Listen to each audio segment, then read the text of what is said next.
முருக பக்தர்கள் அனைவருக்கும் அடியேனின் வணக்கம். சக்தியும் நானும். முருகப்பெருமானோட அதிசக்தி வாய்ந்த வேல்மாறல் மகாமந்திரத்தை பற்றி நம்ம பார்த்துருக்கோம் இல்லைங்களா? வேல்மாறல் மகாமந்திரம் எவ்வளவு சக்தி வாய்ந்ததோ அதே மாதிரி சக்தி வாய்ந்தது தான் முருகப்பெருமானோட கையில் இருக்க வேலை பற்றி தான் மொத்தமாக அந்த வேல்மாறல் மகாமந்திரத்தில் சொல்லியிருப்பாங்க. இது நிறைய பேருக்கு தெரிஞ்சிருக்க வாய்ப்பு இருக்குது இல்லைங்களா?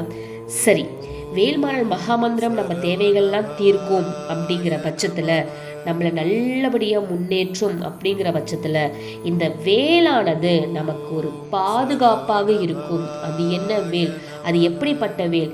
வீரவேல், தாரைவேல், விண்ணோசரை மீட்டவேல், தீரவேல், செவ்வேல், திருக்கைவேல், வாரி குளித்தவேல், கொற்றைவேல், கூர்மார்பும் குன்றும் துளைத்தவேல் இல்லையா? அப்படிப்பட்ட வேலானது நமக்கு துணையாக அமையணும். எப்படி அமைக்கிறது வாங்க பார்க்கலாம். வீடியோவை ஸ்கிப் பண்ணாமல் பாருங்கள். ஒரு சின்ன ஒரு வேல், வெளியில் இருக்கலாம், செம்பில் இருக்கலாம், எந்த ஒரு உலோகத்தில் இருந்தாலும் பரவாயில்லைங்க. உங்கள் சக்திக்கு ஏற்ற மாதிரி ஒரு சின்ன வேல், உங்கள் கட்டவர்களை விட சின்னதாக இருந்தால் கூட பரவாயில்ல, வாங்கிக்கோங்க. வாங்கி என்ன செய்யணும்? நீங்கள் வீட்டில் வேல்மாறல் நம்ம படிக்கிறோம் இல்லையா, வேல் பூஜை செஞ்சு அதுக்குன்னு ஒரு தனியாக ஒரு வேல் வச்சுருப்பீங்க இல்லையா? அது அப்படியே தான் நீங்கள் செய்கிற மாதிரி எப்பயும் செய்கிற மாதிரி செஞ்சுக்கோங்க. ஆனால் வேல்மாறல் மகாமந்திரம் படிக்கும்போது உங்களுடைய வலது கையோட உள்ளங்கையில் நீங்கள் வாங்கி வச்சிருக்க இந்த வேலை, சின்ன வேலை வச்சு மூடிக்கோங்க. கையை மூடிக்கிட்டு இந்த வேல்மாறல் மகாமந்திரத்தை படிங்க.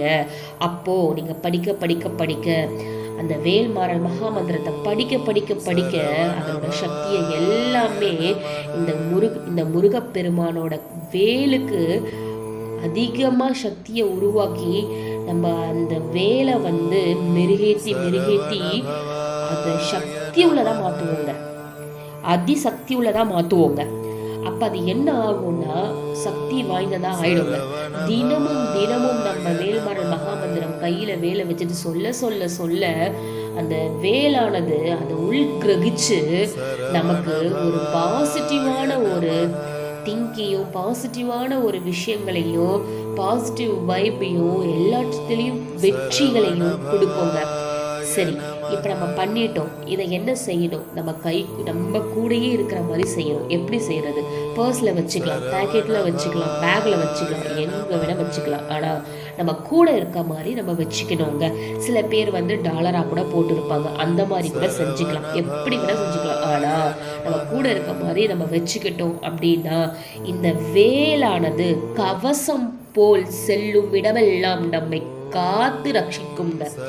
எந்த ஒரு பிரச்சனை இல்லாம, தடை இல்லாம, ஒரு தவறு நடக்க போது ஒரு வழியிலன்ற பட்சத்தில் அந்த வழியில கூட நம்மளை போக விடாம அந்த வேல் தடுக்கும், நிறுத்தும், நம்மளை சரியான வழியில திருப்பி மாத்தி கொண்டு போகும். அந்த அளவுக்கு அதிசக்தி வாய்ந்தது அந்த வேல்ங்க. இதை செஞ்சு பாருங்க, அப்ப தெரியும் உங்களுக்கு இந்த வேலோட மகிமை என்னங்கிறது. இதை உங்களோட நண்பர்கள் அனைவருக்குமே ஷேர் பண்ணி விடுங்க. உங்கள் நண்பர்களுக்கும் சொல்லுங்கள். இதை நீங்கள் செஞ்சு பாருங்கள். ஒவ்வொரு நாளும் நடக்கிற மாற்றத்தை நீங்கள் உணர்வீங்க. அதுக்கப்புறமா என் கூட இதை ஷேர் பண்ணிக்கோங்க. நீங்கள் எப்படிப்பட்ட பாதுகாப்பாக அனுபவிச்சிங்க, எப்படிப்பட்ட மாற்றத்தை நீங்கள் பார்த்தீங்கிறதெல்லாம் என் கூட ஷேர் பண்ணிக்கோங்க. சரி, பிடிச்சிருந்தா லைக் பண்ணுங்கள், ஷேர் பண்ணுங்கள், சப்ஸ்கிரைப் பண்ணுங்கள். தேங்க்யூ. ஓம் முருகா. வேலும் மயிலும் துணை.